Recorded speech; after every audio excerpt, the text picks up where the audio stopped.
Halo, perkenalkan saya Dani Satria Larasati dari tim KKN PPM UGM Kemilau Pemenang 2021 akan membawakan materi mengenai penyakit degeneratif serta upaya pencegahannya.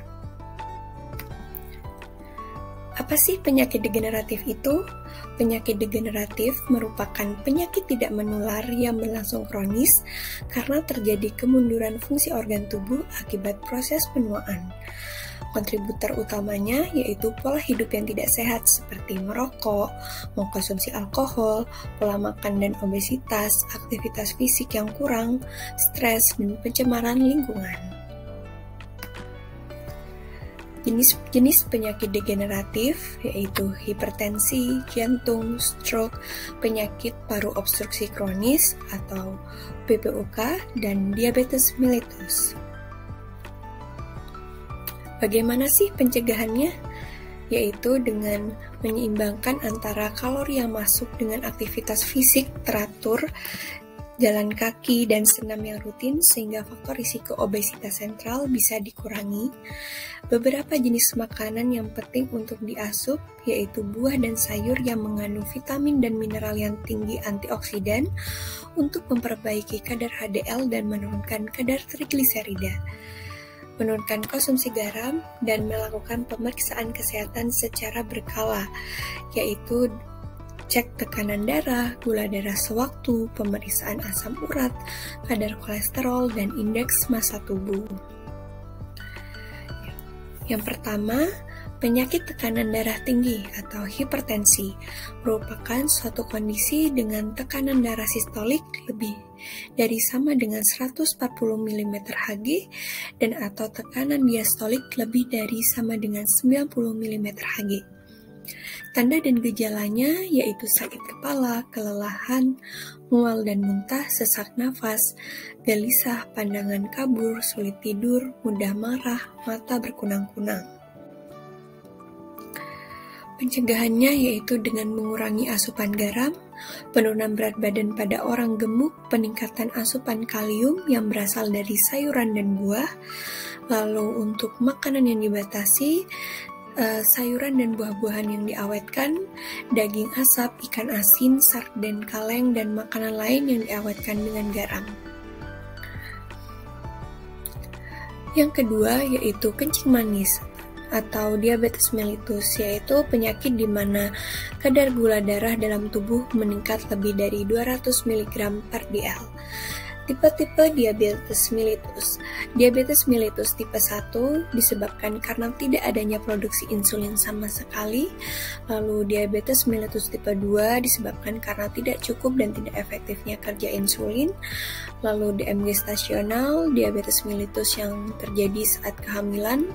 Lalu diabetes mellitus tipe lainnya yaitu disebabkan oleh pemakaian obat dan penyakit lain-lain.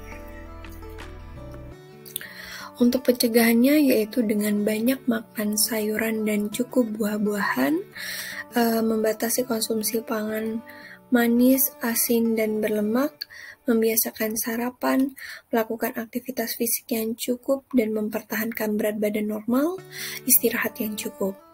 Untuk makanan yang dibatasi yaitu mengonsumsi banyak gula sederhana seperti gula pasir, gula jawa, sirup, jeli, buah-buahan yang diawetkan dengan gula, susu kental manis, minuman botol ringan, es krim, lalu aneka kue manis, dodol, dan cake, mengandung banyak lemak, kue, makanan siap saji atau fast food, gorengan, lalu makanan yang mengandung banyak natrium seperti ikan asin, telur asin, dan makan makanan yang diawetkan. Yang ketiga yaitu osteoporosis, yang merupakan penyakit tulang yang ditandai dengan menurunnya kepadatan tulang sehingga mengakibatkan penurunan kekuatan tulang dan risiko terjadinya patah tulang.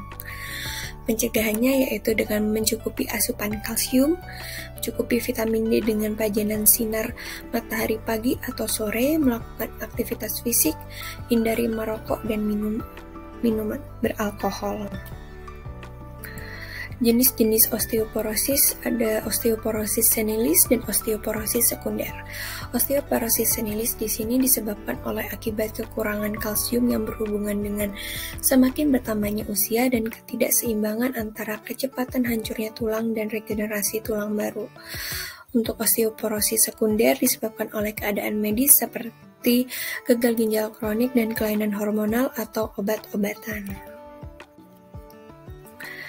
Yang keempat, PPOK atau penyakit paru obstruksi kronis merupakan kelompok penyakit paru-paru yang menghalangi aliran udara dan membuat sulit bernafas.